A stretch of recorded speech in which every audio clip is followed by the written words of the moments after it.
بيان صادر عن القوات المسلحة اليمنية. بسم الله الرحمن الرحيم.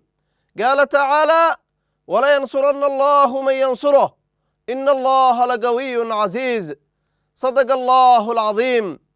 انتصارا لمظلومية الشعب الفلسطيني وضمن الرد على العدوان الأمريكي البريطاني على بلدنا، نفذت القوات البحرية في القوات المسلحة اليمنية عملية استهداف لسفينة نفطية بريطانية بولوكس في البحر الأحمر بعدد كبير من الصواريخ البحرية المناسبة، وكانت الإصابة دقيقة ومباشرة بفضل الله.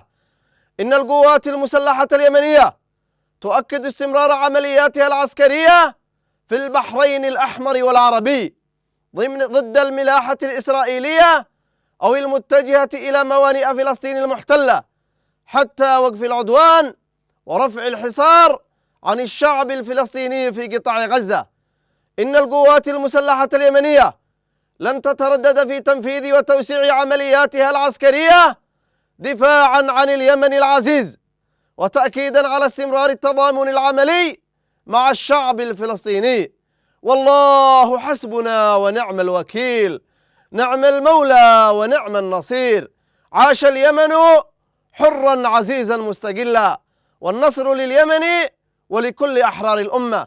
صنعاء 7 شعبان 1445 للهجرة، الموافق 17 فبراير 2024.